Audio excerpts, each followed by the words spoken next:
Hey, welcome to PSS Creative Media. I'm so excited to break down every piece of equipment that makes up a $10,000 live stream setup and compare that with every piece of equipment that makes up a $1,000 live stream setup. I like expensive things. And if my setup is not $10,000, is it even worth it for me to go live? Because I'm diva. It's like, Oh. Okay, you wanna look at some equipment?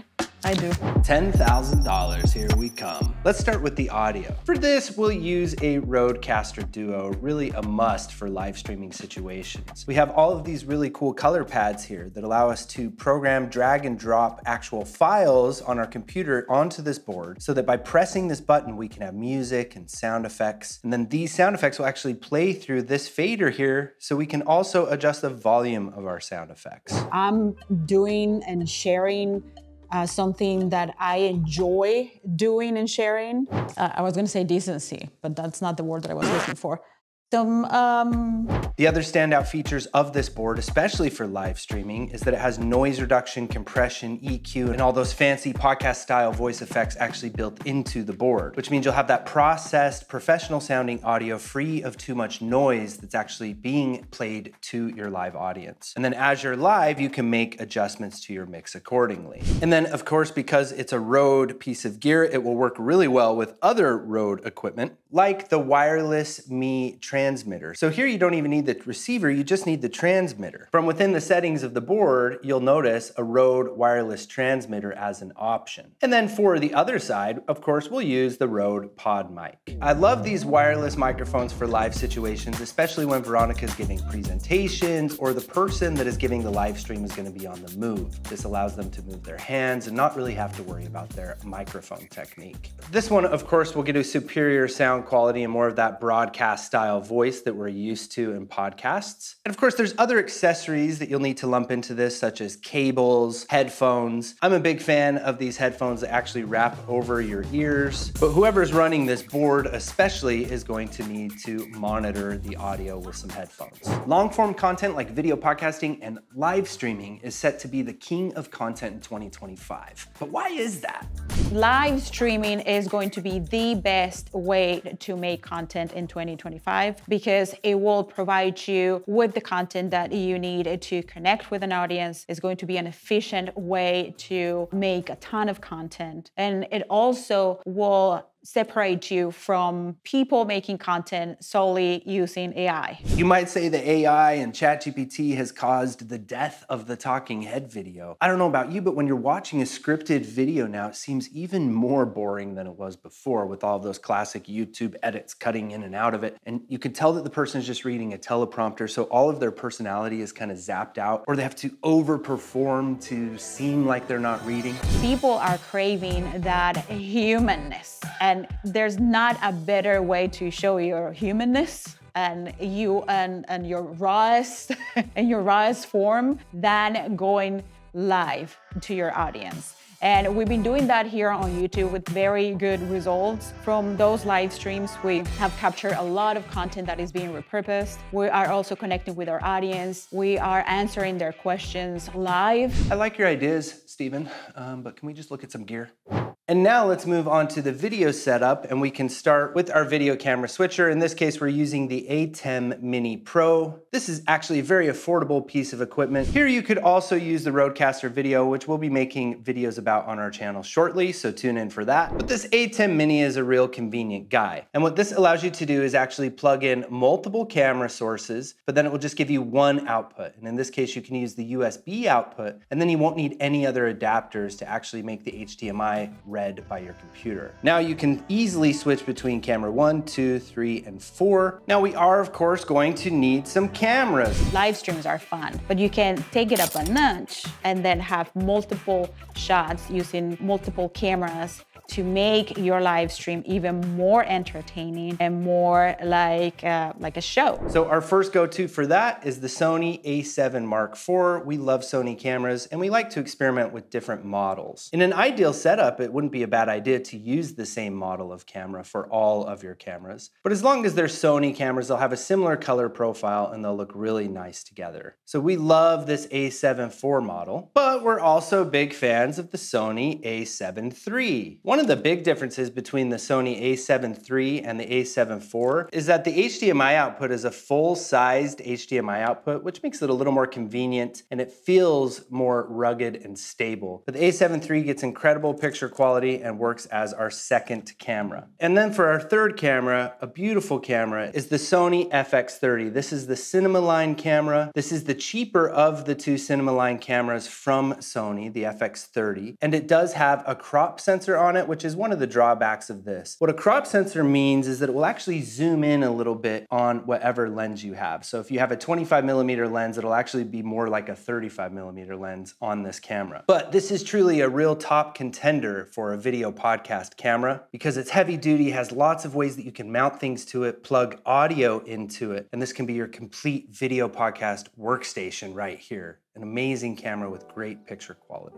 So this will be our third camera in this setup. Now, of course, we have a fourth camera option here, but in this setup, we're just going to use 3 cameras. But these cameras are incomplete by themselves. These cameras still need some lenses. So let's talk lenses. With lenses, you'll almost always get a better quality image if you stick to what's called a prime lens or a fixed focal length. And our top choice for that is the FE14 50mm Sony lens. It's the G Master series, or I just say the Sony G Master 50mm. This lens will make you look gorgeous. So this would be a great primary straight-on lens for the talent. The second lens on the list is also a G Master lens, and it's the Sony 35mm. Sometimes you need a lens that's a little wider than the 50mm in order to fit into a tight spot, or even as an overhead lens if you want to do a lens that's looking down on something. This is the G Master 35mm. It's thought of as a fast lens, gets incredible picture quality and a nice blurry background, much like the 50mm. These two lenses alone will truly put you into the professional videography and photography realm. And then finally, the third lens on the list is again a G Master lens, but this guy is a zoom lens that goes between 24mm and 70mm. So that's the name you could say of this lens, is the FE 2.8 24-70 GM or G Master. This number right here, FE 2.8, represents the f-stop, or how open or how much light this lens lets in. The lower this number, the more blurry and beautiful the lens is going to be. Notice here on the 50mm, this is an FE 1.4. That's thought of as very fast, meaning that this lens lets a ton of light in. This zoom lens becomes very necessary for all-around production and shooting because of its flexibility. You can change between a 24mm all the way up to a 70mm. That way, as you're shooting and as things change in a dynamic live stream, you can adapt accordingly. But hold on, we're not quite at the $10,000 yet. We're close. We need to talk about the lighting. Now, I'm not gonna fit the giant lights on this table, so let's just look at the light from another angle. First up is the Amran 100D. These lights are so amazing because you can attach any number of softboxes to them. And in this case, we're using a parabolic softbox from Neewer.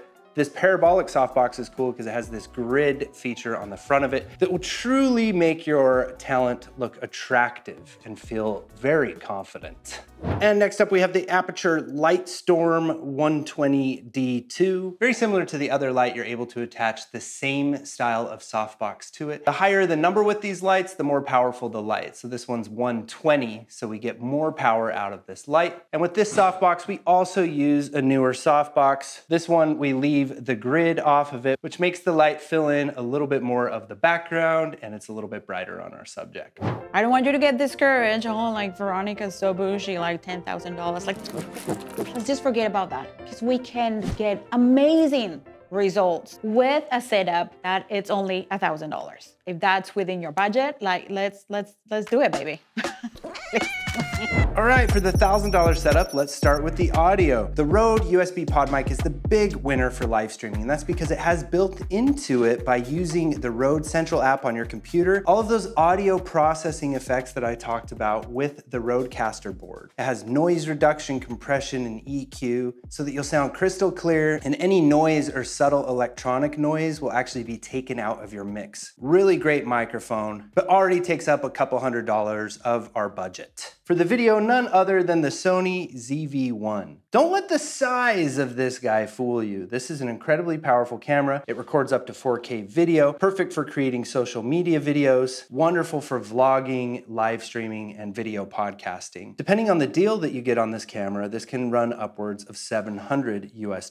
So already we're at our $900 with these two pieces of equipment here. These two pieces of equipment will really get you cooking with some amazing content creation and some amazing live stream situations, especially if it's just a single person live stream. But we cannot forget about lighting. So to stay at the $1,000 budget, we may need to incorporate a doinky little ring light, such as this one, and this will keep you under the $1,000. So one method that we use with clients and our students in our programs is to work in stages. You don't have to start with this huge $10,000 production right now. You can start with where you're at with your current budget. But when we're in this first stage of buying our first pieces of equipment, I like to ask myself a question. When I upgrade to better equipment, will this piece of equipment become garbage? If the answer is yes, then I usually try to finagle some more funds and just upgrade to begin with. And this really brings us to the topic of lighting. And these little doinky ring lights and all of these little consumer lights that you find at every store and all over Amazon, very affordable lighting. But when you actually upgrade to professional lighting, will you ever use this again?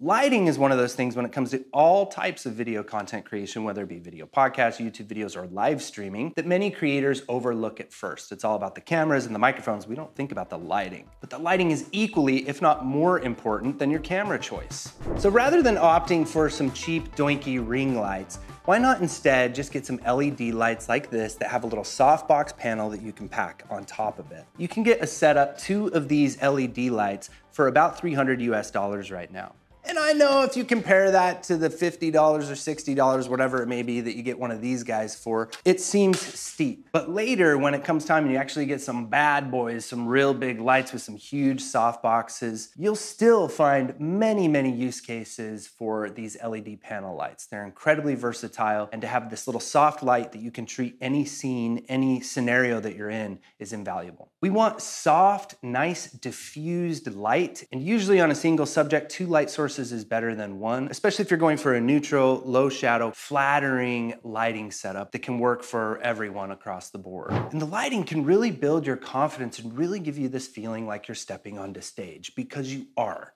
When you step in front of the camera, when you step into your live stream, there may only be 5 people in your live stream to start with. You may only have 100 subscribers on your YouTube channel, but you're stepping onto a stage. You are broadcasting your ideas and your energy, and there's a real audience that's tuning into that. And I love having some really good lights in your space, because when you flip those lights on, you get into character. Now, with that being said, the ring light will do a better job than what most of us have. We want to avoid that overhead fluorescent office look at all costs. And this little ring light stand, if you get creative, you can actually use this little phone adapter to hold your Sony ZV-1 camera, and then this can double down as your tripod and save you even more money because you don't need to get a tripod for your ZV-1. That way, the ZV-1 is in the center of where the light's coming, and it will again diminish those shadows on your face. It will look more flattering than an overhead light, and you'll be good to go right where you're at. When it comes time to upgrade, yeah, this might become a little bit of trash, but you can always use it for vertical videos, social media videos. I love this light for a travel light if you know you're gonna need to make content on the road or in a hotel room or at the gym, but you may find that it just stays in a dusty old corner in the room. And that's fine, because it's gonna get you to your next destination. Thank you, Stephen, for giving me value. He's losing his mind, and it's happening on camera. And you may be thinking that you are going to spend all this money just to have equipment so you can go live. You can use this equipment for other things, for multiple things, to record different types of content. For example, you can record a video podcast with 2 people. And in this video, we show you how you can use this equipment to record a video podcast while capturing really good audio and video. Go check it out as one of my favorite videos here on our channel. And hasta la vista, baby.